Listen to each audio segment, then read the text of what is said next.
কল্যাণ বন্দ্যোপাধ্যায় হাইকোর্টে গাজোয়ারি করতে গিয়ে চরম পদক্ষেপ নিল হাইকোর্টের বিচারপতি।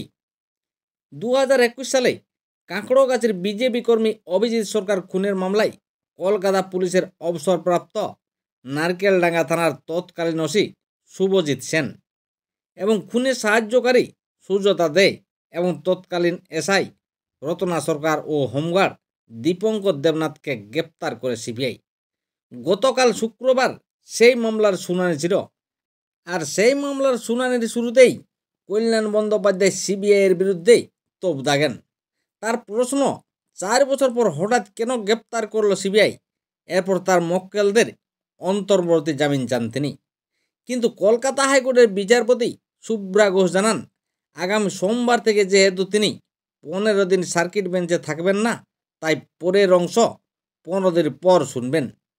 এই মামলা আজই শেষ করে রায় দেওয়া সম্ভব নয়, কারণ এর মধ্যে অনেক আইনি দিক আছে। ঠিক এরপরেই কল্যাণ বন্দ্যোপাধ্যায় বিচারপতিকে জোরাজোরি করেন শুক্রবারে রায় দেওয়ার জন্য। এরপর বিচারপতি ঘোষ এই মামলার দ্রুত রায় দিতে অস্বীকার করে। কল্যাণ তখন অন্য এক বিচারপতির উদাহরণ তুলে ধরেন। সেই বিচারপতির নাম উল্লেখ করে কল্যাণ বন্দ্যোপাধ্যায় বলেন, আমাদের জজেদের কৃপা পেতে হয়, এটাই দুর্ভাগ্য। কল্যাণের এরকম মন্তব্য শুনেই ক্ষুব্ধ হন বিচারপতি। বিচারপতি বলেন, অনেকক্ষণ ধরে আদালত সম্পর্কে নানা মন্তব্য করেছেন, যা কিন্তু সহ্যের সীমা ছাড়িয়ে যাচ্ছে। আপনার লেকচার এই কোর্ট হজম করবে না। আমি এই মামলা ছেড়ে দিচ্ছি, অন্য কোনো বেঞ্চে যান।